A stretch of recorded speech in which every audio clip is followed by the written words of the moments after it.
Alhamdulillahilladzi ja'alal islama aqidah wal qur'ana imama wa hikmah.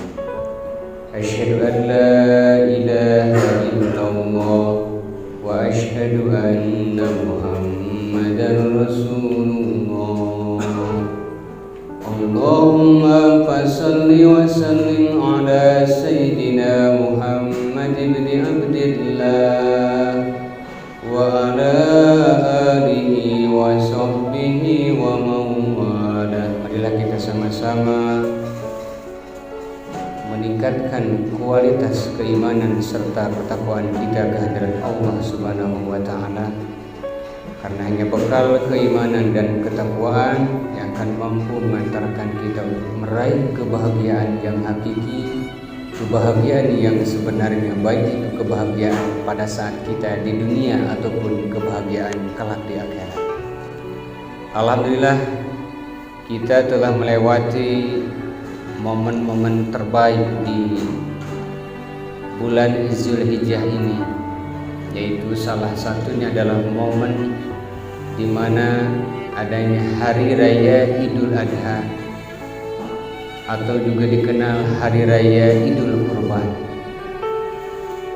Karena pada bulan ini adalah merupakan salah satu syariat Allah yang turun kepada umat Islam untuk melaksanakan dan meneladani Khalilullah, yaitu Nabi kekasih Allah, Nabiullah Ibrahim alaihissalam, yaitu dengan adanya syariat kurban. Dan tentunya adalah syariat kurban ini adalah bukan hanya kegiatan rutin yang terus kita lakukan bagi orang-orang yang mampu setiap tahun melaksanakan kurban, membeli kambing, membeli sapi, mengalirkan darah hewan-hewan tersebut bukan tidak ada makna dan arti. Akan tetapi sejauh mana refleksi daripada ibadah tersebut berdampak dalam diri kita, termasuk juga berdampak terhadap lingkungan kita. Setidaknya kita harus memahami terlebih dahulu, meskipun ini adalah telah kita laksanakan bagi yang melaksanakan Idul Kurban, namun alangkah pentingnya kita mengenal hikmah daripada pelaksanaan kurban tersebut, supaya kita mengenal seharusnya bagaimana karakter dan juga sifat orang-orang yang kurban. Setidaknya ada 4 pelajaran daripada ibadah kurban tersebut. Yang pertama adalah merupakan pelajaran bahwa seharusnya kita itu memasrahkan diri hanya kepada Allah Subhanahu wa taala.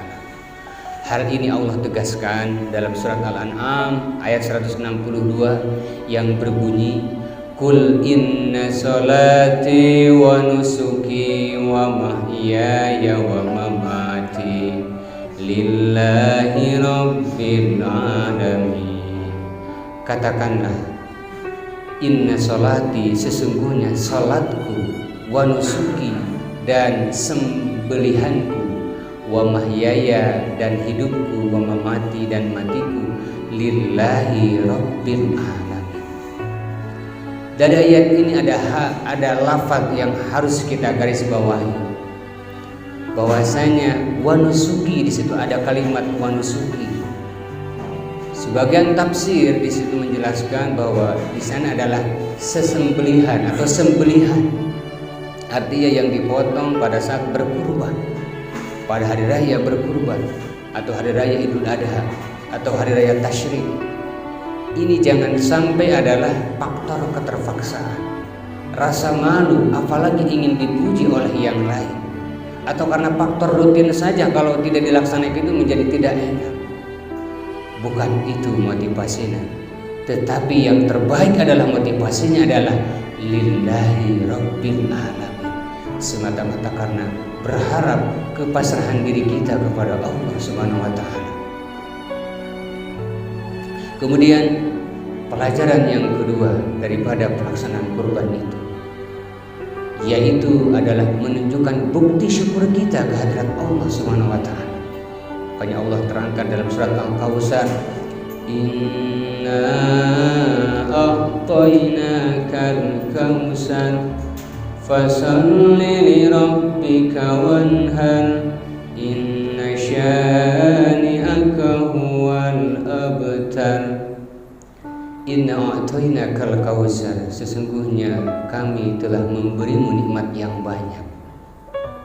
Kalau kita introspeksi terhadap nikmat Allah, anugerah Allah yang diberikan kepada kita, begitu besar, begitu banyak, bahkan tak bisa ternilai dengan uang. Bagaimana ketika kita pada saat bangun pagi bisa berkedip, bisa membukakan mata kita, menikmati udara segar, menikmati panasnya atau hangatnya udara di pagi hari dan matahari yang terbit dari sebelah timur. Begitu banyak nikmat Allah yang kita rasakan. Maka dari itu adalah setelah kita menyempurnakan pasalli, hubungan vertikal kita kepada Allah, melaksanakan sholat, berzikir, berpuasa, maka wanhar, maka berkurbanlah, maka sembelilah sebagai bentuk rasa syukur kita kepada Allah Subhanahu wa Ta'ala. Hubungan vertikal kita sempurna, kemudian disempurnakan lagi lewat hubungan horizontal, hubungan sosial kita dengan saudara kita, dengan tetangga kita. Kemudian pelajaran yang ketiga daripada ibadah kurban adalah ujian kesabaran dalam rangka melaksanakan perintah Allah. Mengapa tidak kalau kita belajar daripada Nabi Ibrahim dan Ismail? Bayangkan ketika anak satu-satunya yang waktu itu didambah-dambahkan, usia sedang lugu menjelang remaja, yang didambah-dambahkan harus disembelih, harus dikurbankan. Begitu berat ujian itu. Namun Nabi Ibrahim percaya bahwa itu adalah perintah Allah. Diuji kecintaan kita kepada anak kita, kepada harta kita, kepada kekayaan kita.